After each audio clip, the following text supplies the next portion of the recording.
You're listening to The Power Project.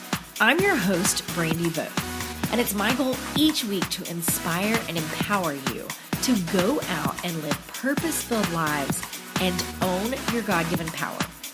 I enjoy covering all the topics that we can more purposefully pursue in life. And one of my favorite things about this podcast is the incredible caliber of women that I get to meet, interview, and eventually build friendships and relationships with. So today we're going to talk about something that I am struggling with. That is parenting through the teen years and navigating the new stages of life and what they look like.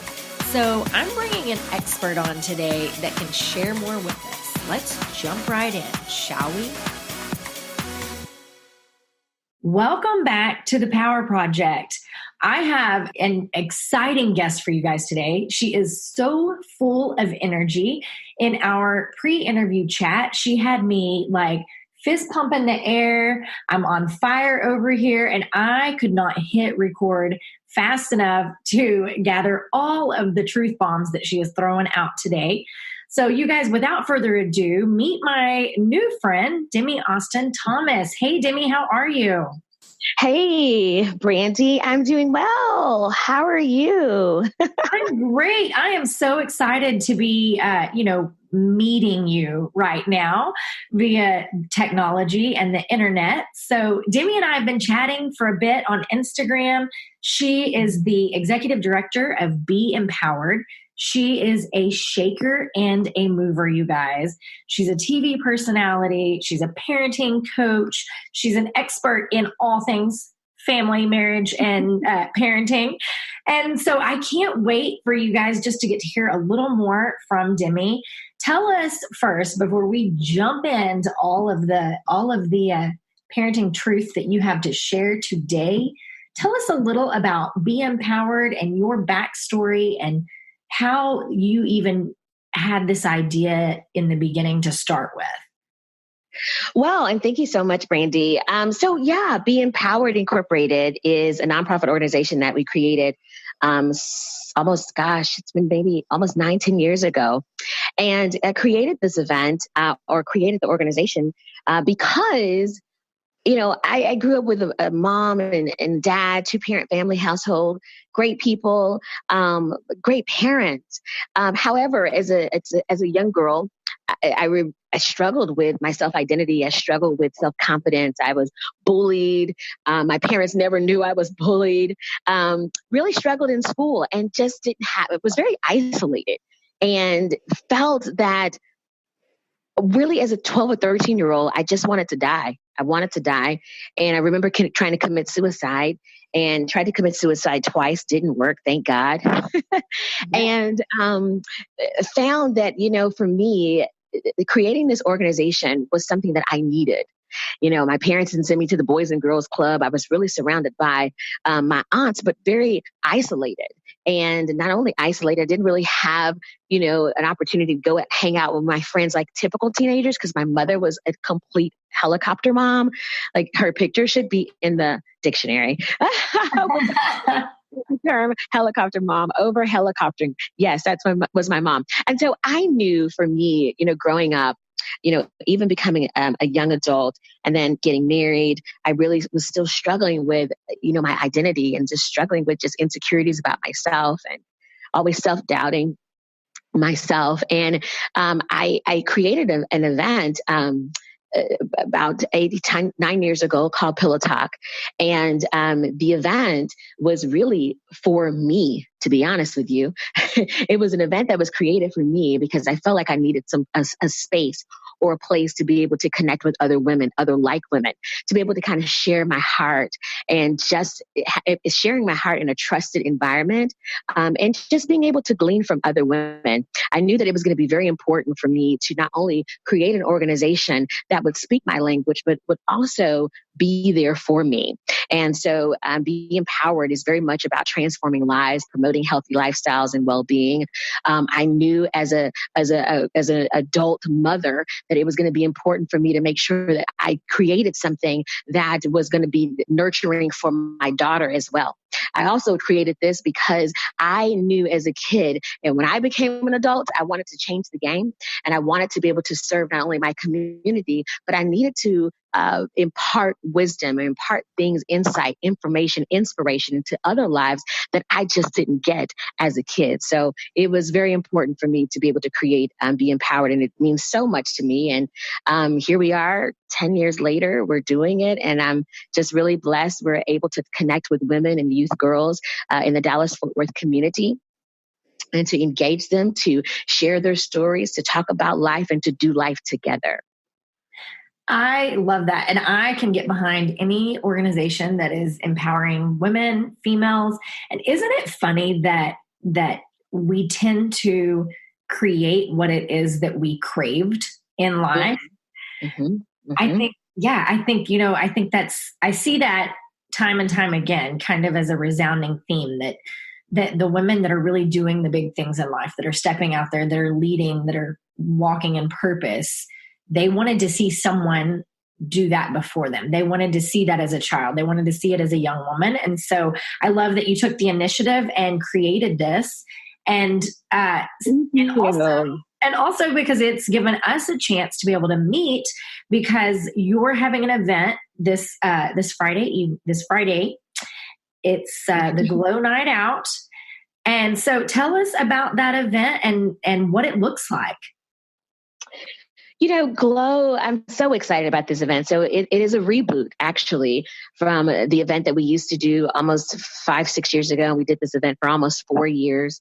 And we just got so much great feedback, and we got so much love from the community once we stopped doing it. Are we not doing this? What's happening? And so, I've prayed about it, and I've thought about it. I've kind of tossed around the idea over the last 2 years and going, man, are we supposed to be doing this? Or is this a right now thing? And so anyway, we rebooted the event, and the event has a new title. It's called Glow. And this event is really meant to be the fusion of sisterhood and connection, and not only connection, but really being able to sit together and share together. And it's all things girly, I'll tell you that. And it's just all things excitement, and it's conversation that's filled with love, with laughs, and topics such as, parenting, family, relationships, marriage, and purpose and destiny, all the things that we think about as women, even the things that we struggle with, even, thinking, is it my time, self-worth, we deal with self-doubt, all the things in our head that we keep secrets because we wear masks every single day. And so we wear these masks. And so what we're doing in Glow is we're pulling the mask off, and we're having deep, heart-wide conversations that not only pull in our hearts, but also inspire our hearts just a little bit more every single day. And so that's what we're hoping for.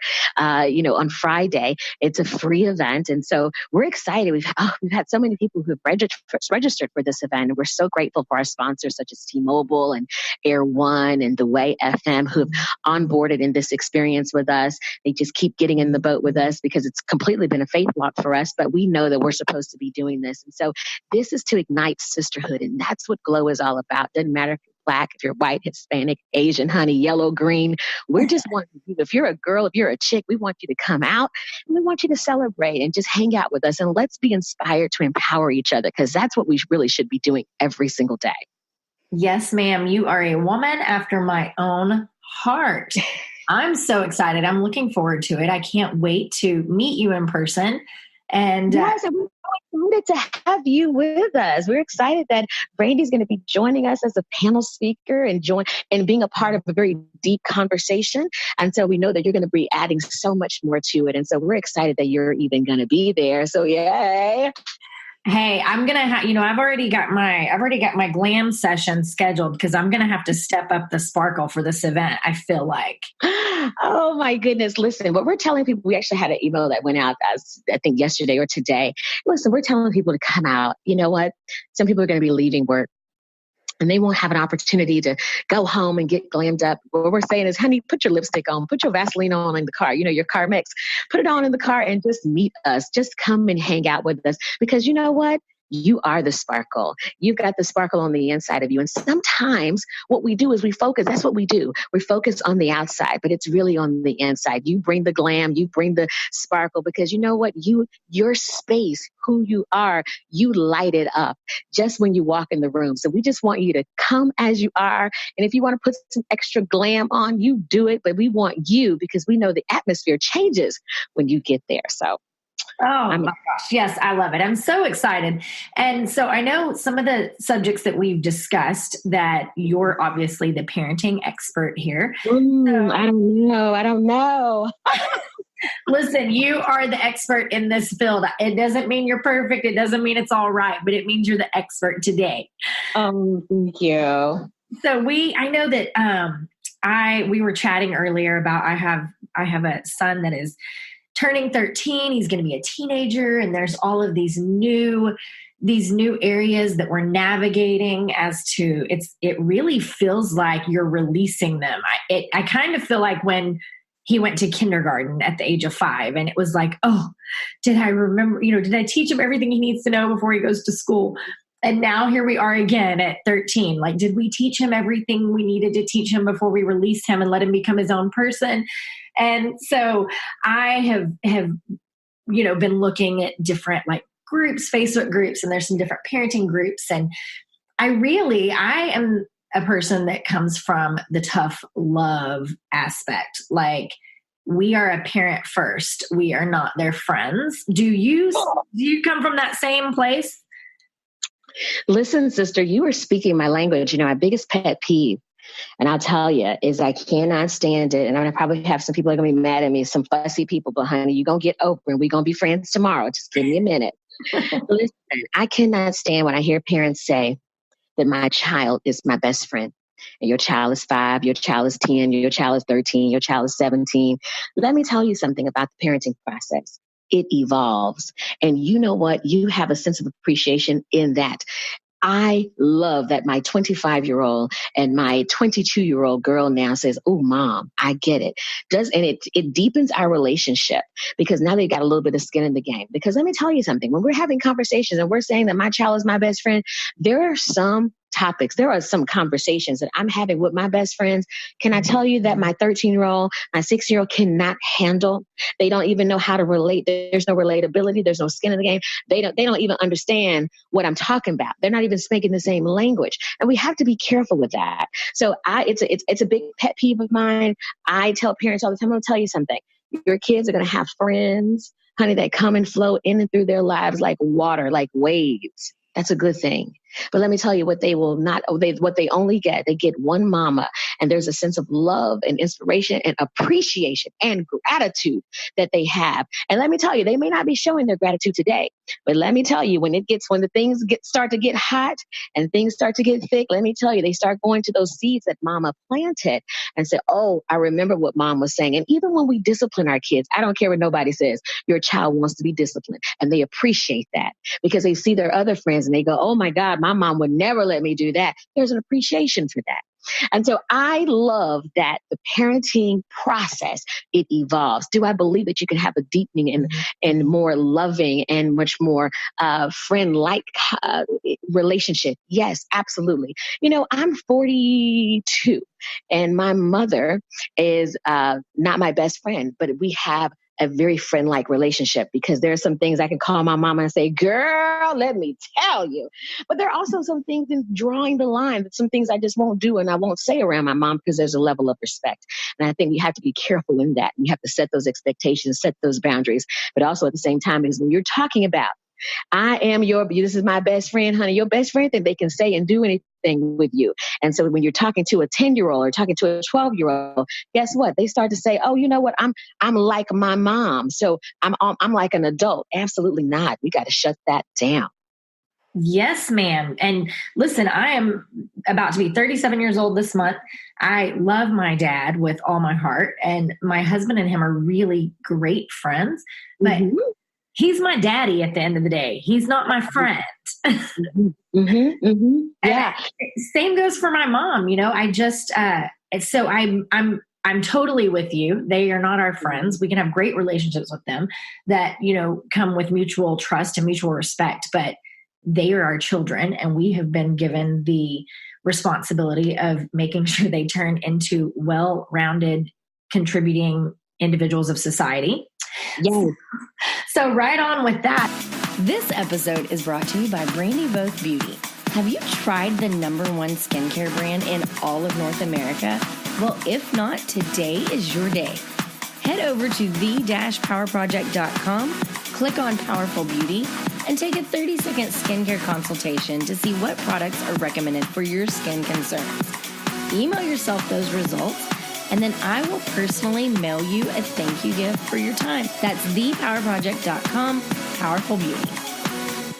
I personally believe that this is one of the scariest times in all of society, in all of the history of society, to be raising teenage kids. I think, my goodness gracious, like I'm scared for my kiddo, because we just didn't have the resources at our fingertips, back in the day that they do now. What do you see as the #1 challenge that parents struggle with right now? I see that parents are very much disconnected, not as intentional and present in their children's lives. I see that there are a lot of single parents, who are just trying to do it. And I get that, because dad's not present.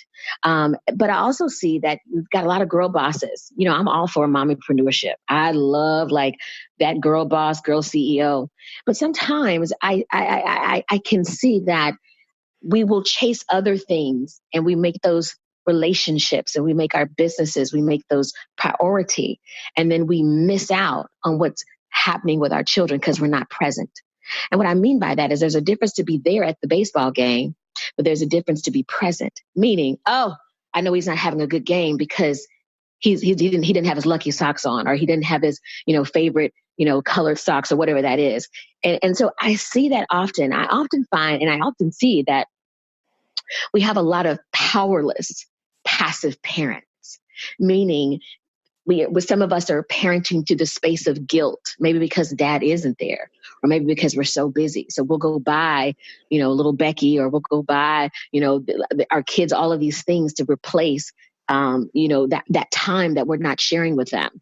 I see that our kids are really kind of parenting themselves, and they're kind of calling the shots. And, back in the day, I'm really cut from that old school parenting approach. I mean, we had family time together, and the cell phones, we didn't have cell phones, honey. You had your Southwestern Bell phone that was nailed to the wall. Okay. And you were lucky enough if you got a line you got a telephone in your room, honey, and you got a light up phone. I mean, it was the world. But if you got on punishment, guess what? That phone was going in mama's trunk of her car. Okay.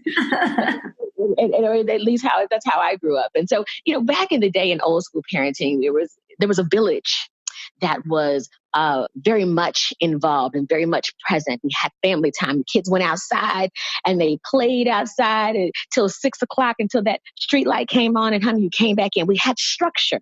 And so now we just really don't see that. There's not much structure. There's not much, family time. If we do come together for family time, everybody's got their cell phones up. One of the things that we do in our households when there's family time, my daughter comes home, the kids come home, we're all together. We put those cell phones up. We put them in a salad bowl. And nobody can touch their phones. Or if we're out in dinner, we put the phones in the middle of the table, because nobody can touch their phone, because that's our time for us to engage. That's our time to reconnect, because you know what? Family is all you get. And so I see that that's missing.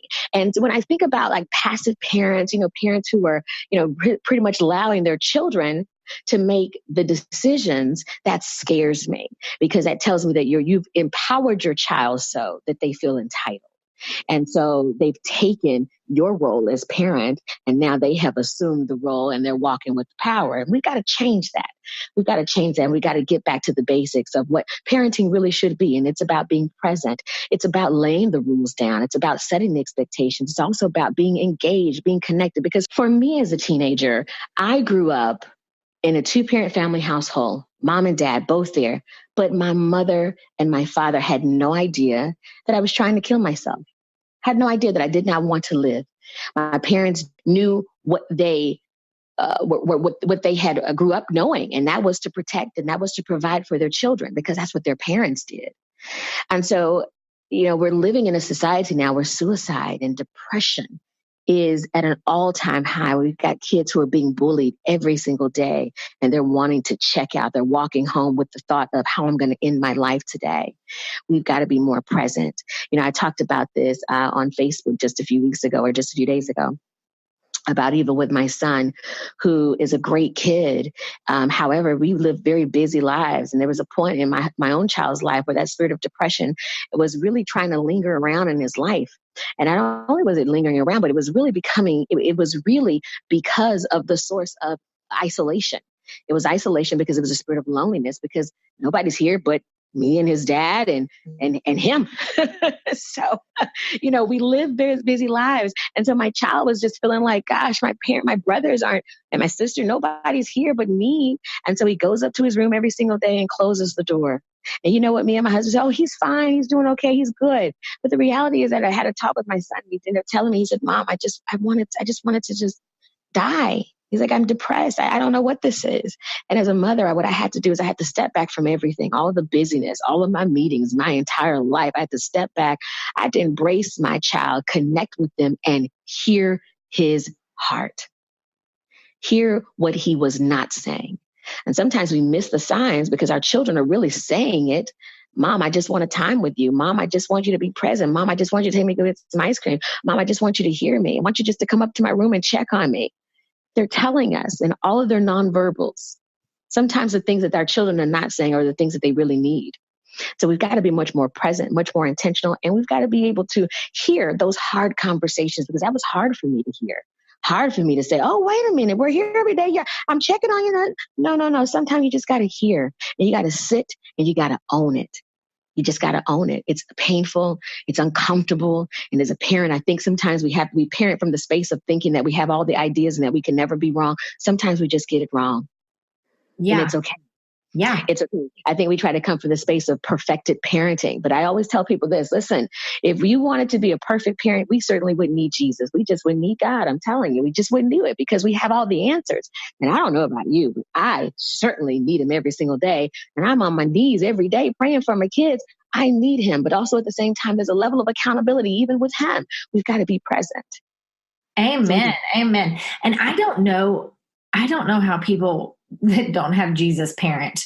I honest to goodness, because that grace is what I have to remind myself to extend. And I get that conviction when I think like, oh, why did he do something so stupid? Why did he do something so stupid? And then it's like, I hear God saying like, hey, you do stupid stuff every day and I continue to love you. And so that grace modeled is what gets me through those times and those difficult subjects. And I know my son and I just had a conversation the other night, and it was something that he hadn't talked to me about for several months. And like you said, I had to go up to the room and say, hey, like, let's talk about this. Let's have this conversation. And his response was, well, I was afraid you'd be mad at me. And oh, yeah. So yes, while I am your parent and it is my job to discipline you, our kids also have to know that we're going to have the conversations, that we're there to listen to them. We're there to hear them out. It doesn't mean they're right, but they have to know that they can talk to us. And that was, my own personal like slap on the wrists where I thought, okay, all right. I'm a parent. I'm not a drill sergeant. I have to let him know that he can talk to me about things. So I do think 100% you are spot on in every single bit of that it's so crucial that we have those conversations. And I do think there's so many people walking around saying, my kid won't talk to me. My kid's in their room. My kid slams the door when he comes home and doesn't talk to me and sits in his room. Like, go take the door off the bedroom then and go have the conversation with your kids. Yes, absolutely. And that's what we did. I mean, look, my mother used to make up a word called groundation. I really grew up believing that it was a true word, groundation. So I looked in the dictionary. She's like, you're going to be on groundation. And she'd take the hinges, take the walls, take the doors off the hinges. I was like, this woman crazy. And she would check under our mattresses. I'm like, what is she looking for? Like, what? This is crazy. You know what? But that's what they did back in the day. And they had conversation and they talked about the hard stuff, hard conversations about sex, about social media. I mean, we need to be having these conversations because let me tell you something about the social media. And let me tell you something about these hard topics like sex. They're not going anywhere. You've got people like Cardi B, and you've got people who are, social media is sensationalizing these images. This is what's hot. If you're not doing this, honey, you are not anything. These are the things that our children are they're dealing with, even amongst their peers. If they're not smoking, like marijuana is the thing apparently now. Everybody's getting marijuana cards. It's being legalized everywhere. Drugs, our kids are numbing themselves every day. I had a parent tell me the other day, my kid numbs himself. And she was so cool and so comfortable about that. And I said, I'm sorry, excuse me, he what? She goes, he numbs himself. I said, well, what does that mean to you? Because to me, when I'm thinking of the word numb, it means that I've got some unresolved issue, unresolved pain in my life, and I just want to kill it with something. And he's telling you something and you're ignoring it. We have got to wake up. We have got to wake up and we've got to get back in the trenches. We've got to get in our kids' faces and we've got to love them hard. I call it intense love. And we've got to love them enough where it seems like we're smothering and like, oh my God, she just won't let me live. She won't let me live my best life. But you know what? That's what they did back in the day. And so we need to be implementing it today because you know what? I don't know. 21st century parenting, it is hard. And let me tell you, you've got to have not only hard facts to back it up, but you've got to have a hard plan in place to be able to engage and connect with your kid. Yes, ma'am. Yes, ma'am. And you are speaking all of my language. You are my people. Create the tribe. Yes. Yes, yes. So I want to one more subject before we hop off of here because I feel like we could be on here all day. Yes. What is your recommendation? Because we are in an unprecedented era of busyness, and you see parents that, and don't get me wrong, my kids keep me busy, but you see parents that. I mean, they have zero life outside of their children's schedules at this point. I personally feel like this is not healthy for our kids because they're not getting a moment to take a breath. How do you support your kids, whether it's athletics they're wanting to do or theater or academic competitions, whatever?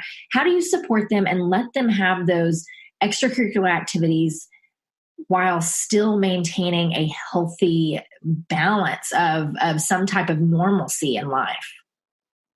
Well, one, I think that balance is always set from that parent, from that mom, especially mom, because we're taking them to soccer practice, we're doing all those things, right?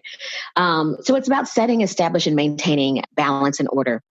And you do that as mom, you're driving this thing. The other thing is understanding, like, what is your child's love language? I think that's so important. One, identifying your parenting style.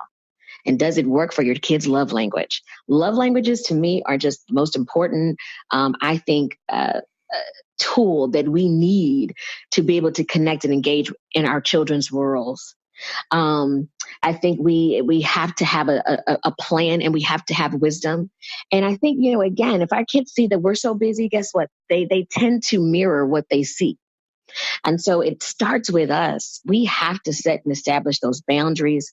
We have to create time and create spaces for them, engaging them, connecting with them, and making them feel not only are they important, but they are needed and they're powerful and that they are valuable. I think that is one of the things that's missing in today's households. We don't do it enough. We don't spend time with our kids enough. And like I said, learning what their love language is. Is it quality time? Is it touch? Is it gifts? I see parents often going buying out of that space of guilt. And the kid just really wants some affirmation. Tell me that I did a great job today. Tell me that I'm loved. I grew up not hearing the words, I love you. But my middle brother, he needed to hear it. I knew enough that my parents loved me. They just didn't know how to tell me. The other thing I would say is that be the parent that you needed. that your mother, your father were not to you. That's really, to be honest with you, what has really birthed me into this space of parenting and passion that I have for family, is because I know I needed my mother to be present with me. I knew that I needed my dad to be present with me. So I knew when I had my own kids, I was going to have to change some things, tweak the things that worked, and also implement some new things that I needed for my family and creating that balance and that family time. So that's what I would really encourage our family today who's listening, our community today, to really be able to kind of dig deeper and ask questions and create that balance and maintain that presence. I love that. And I am a person I've had my children take the love language quiz, and I'll post that in the show notes for any of you parents at home that are curious what we're even talking about with your kids' love language. I have one that is an affirmation kiddo, and I have one that is a gifts baby. So, which I knew that one before we ever even took the quiz. But it's not even that he craves the giving of the gifts as much as he loves giving gifts. That is his language. He wants to buy dad a bass boat for Father's Day, like that type of love language. Love you. Yeah. So I think it is really great to know what motivates your kids and what motivates you. And having the hard conversations is so crucial. I was lucky enough to be raised by two parents that spoke positive affirmations into me. They also spoke the hard conversations with me. And so I want more parents out there to follow this model. And if there's a parent at home right now that is just really struggling, they don't know what to do, they're in the place where they feel like they've tried just about everything, how can they get in touch with you? How can they find you? How can they learn more of your wisdom? Absolutely. Well, they can always find me on Instagram at Demi Austin-Thomas, but you can connect with me on a little bit more of a personal basis through the internet with going to my website at demiaustinthomas.com. And that's Demi, D-E-M-I, Austin, A-U-S-T-I-N, Thomas, Thomas.com. And you can also engage with me on Facebook. I have a Facebook little fan page over there. We are like a little village, a little community, my little tribe. And you can always connect with me over there at Demi Austin-Thomas. Well, I think everyone here that can hear my voice needs to go connect with you, because I personally am grateful to have gotten to meet you. I can't wait to see you in person Friday night. What are you wearing? I have no idea. Me neither. I think I need to go shopping. But I have no idea. But let me tell you this. I don't want people to be worried about what they're going to wear. I often tell people this. We are atmosphere changers, and we illuminate the room. We just don't know we do. What you have on the inside of you is the spark. It's the thing that ignites the room. It's going to light it up. Come as you are. Listen, I might just put on a t-shirt and some jeans and some tennis shoes, because at the end of the day, what I'm looking for is to be inspired by the love and the sisterhood in that room. And guess what? You're going to make a difference by walking in. So I'm excited, Brandy. I cannot wait to hug your neck. You're such a gift. And not only are you a gift, but we appreciate this podcast because it's so needed. There's a lot of people who are out there talking, but they ain't really saying nothing. But this particular podcast that you have is really not only inspiring us, but this is what I'm talking about. It's that you're using this to empower us in every area of our life, whether purpose, whether raising our children, whether we're trying to find ourselves, because aren't we constantly as women? Gosh, we're constantly trying to find ourselves. We're like, oh my God, what is it today? What is it tomorrow? So it's in these moments and it's in these opportunities I'm so very grateful for. So thank you so much for having me. And I am excited to continue to connecting with you and building this great relationship. Oh, you're the best. You guys, she really is the best. And we could have stayed on this interview all day. She's so full of wisdom and excitement and empowerment and inspiration. I love it. I'm so excited about our event that she has invited me to be a part of this Friday evening. If you want more information on that, you can go to glownightout.com if you are in the North Texas area. We'd love to see you there. Come up and introduce yourself to me. Say hi. And if you like what you heard today, do us a favor. Go write a review, share it on social media, tell all your friends. Did I mention this month is my birthday? And that's really all I want for my birthday is for you to write a review. Seriously, please go write a review. And as always, I can't wait to chat with you next week.